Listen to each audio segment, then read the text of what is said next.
Hey guys, and welcome back to the Joe Rogan podcast. In today's episode, I want to introduce a special guest we have here today.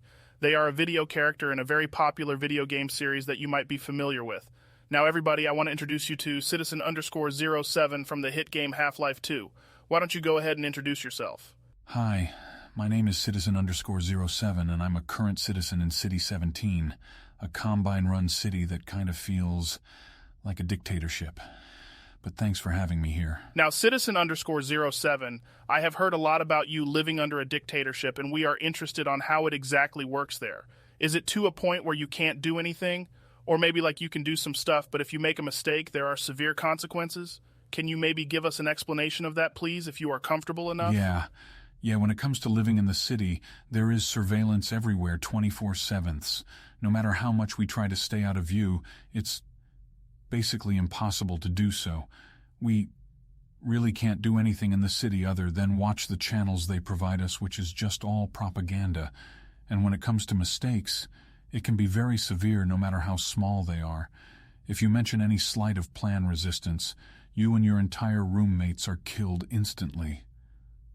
I'm just shocked that they somehow know all this stuff, like they have these microchips planted in our brains that record our every move and voice. Wow, that is crazy. So basically it's like some sort of totalitarianism? Yeah, basically. We are forced to follow these too. We have to wake up a specific time.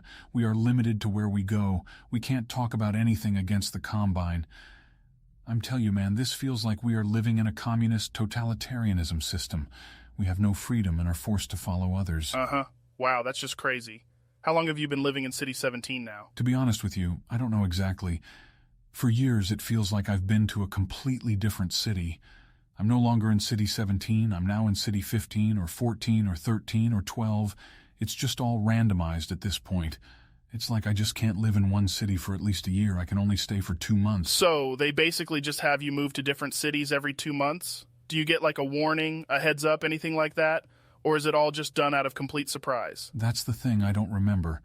I started to realize a pattern the Combine is doing after 5 years. After every 2 months, they take you, erase all memory you had in that city, put you in a train and just throw you into another city where you have to go through the entire painful process of just getting into the city. They check everything from you, your bags, your clothing, your pockets, all that. Just thinking about it gives me a headache. Interesting. It kind of reminds me of my place I used to live at.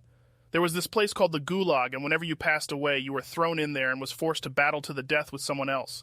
If you win, though, you are revived and is sent back to your home. I had a buddy that was in this situation after he tried to dip his balls into the toaster we had in the kitchen, which killed him because of the electricity. When he was spawned into the Gulag, he had to fight this old lady who was in a wheelchair, which kind of reminds me of the funny game Happy Wheels.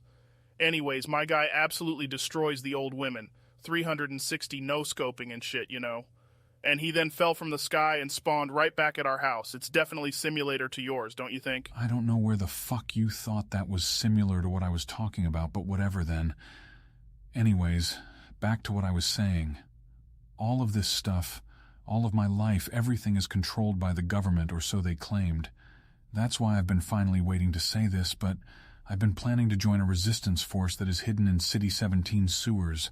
I know I shouldn't be really sharing my plans with possibly millions of people listening to this broadcast, but I'd rather express my freedom than be muted by the Combine, hence why I joined you here in the first place. Man, that must be very stressful to go through.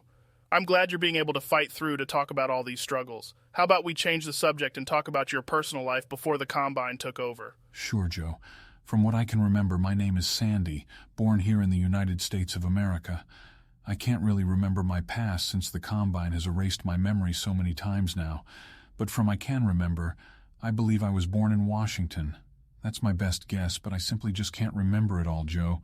It's just been difficult to live through all this shit, but I will always remember where I was during the 7 Hours War. Would you mind explaining to us your story during the 7 Hours War? Better yet, why don't you explain to us what the 7 Hours War was?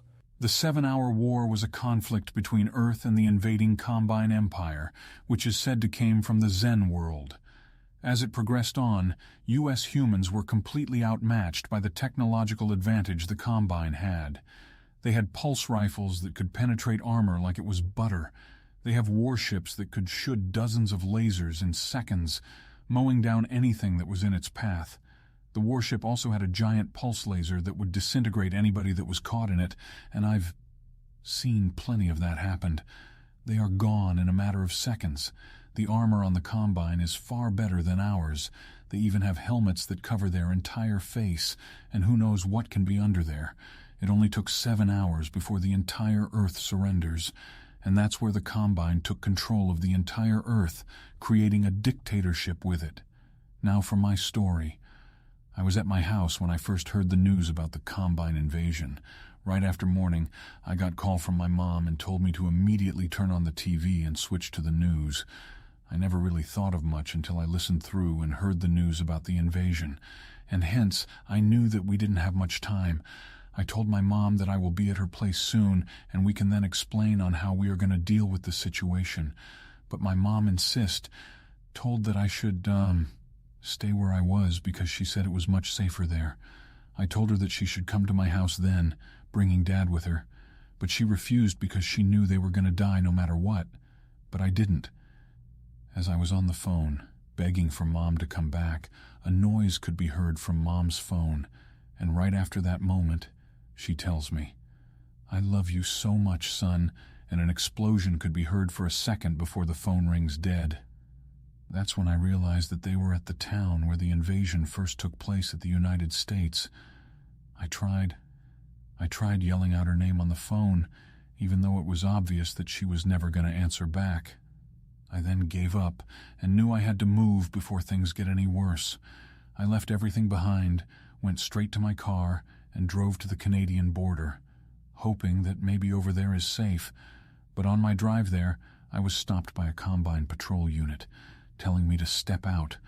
I was shocked that they didn't try killing me, but decided to kill my mother instead. I wish I was just dead. I wish they would have just shot me right there on the road. But they then grabbed me, forced me into a vehicle, and drove me off to a mysterious place I cannot remember because they knocked me out before I can ask them what happened. Wow, Em. Very sorry to hear about that. I don't think I've heard anything more sadder than your story. I wish you could stay here, but I know you wouldn't be here for much longer. But thankfully we have enough time to discuss further about your story right after we take a short break.